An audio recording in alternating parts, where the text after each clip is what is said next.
اقتصادی بحالی پروگرام کا معاملہ ہے۔ وزیراعظم نے خود انحصاری پر مبنی معاشی ترقی کے منصوبے کے لیے ایک کمیٹی تشکیل دے دی ہے۔ نائب وزیر اعظم اسحاق ڈار کی زیر صدارت 7 رکنی کمیٹی قائم کرنے کا نوٹیفیکیشن جاری کر دیا گیا۔ وزیر ترقی و منصوبہ بندی احسن اقبال، وزیر خزانہ محمد اورنگزیب کمیٹی میں شامل ہیں۔ اس متعلق مزید تفصیلات حاصل کریں گے شاہد اجمل سے۔ شاہد بتائیے گا مزید کون کون سے رہنما شامل ہوں گے اس کمیٹی میں؟ جی بالکل، ملک میں اقتصادی بحالی پروگرام کے معاملے پر وزیر اعظم نے خود انحصاری پر مبنی معاشی ترقی کے منصوبے کے لیے کمیٹی تشکیل دے دی ہے۔ نائب وزیر اعظم اسحاق ڈار کی صدارت میں 7 رکنی کمیٹی قائم کرنے کا باقاعدہ نوٹیفیکیشن بھی جاری کر دیا گیا ہے، اور کمیٹی برطانوی اکانومسٹ اسٹیفن ڈریکن کے تجویز کردہ معاشی پلان کا جائزہ لے گی، اور کمیٹی میں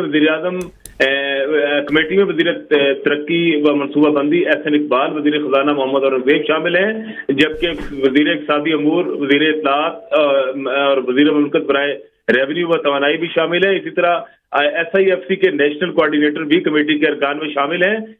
کمیٹی معاشی پلان کے مسودے اور مختلف شعبوں کا جائزہ لے کر اس کی رپورٹ دے گی، اور برطانوی معیشت دان سے بھی رائے کے لیے دستیاب ہوں گے، اور کمیٹی مزید ارکان کا تقرر کر سکے گی۔ نوٹیفیکیشن کے مطابق خزانہ ڈویژن خصوصی کمیٹی کے سیکریٹریٹ کا کردار ادا کرے گا۔ جی، مختلف شعبوں کا جائزہ لے کر رپورٹ پیش کی جائے گی۔ بہت شکریہ شاہد اجمل۔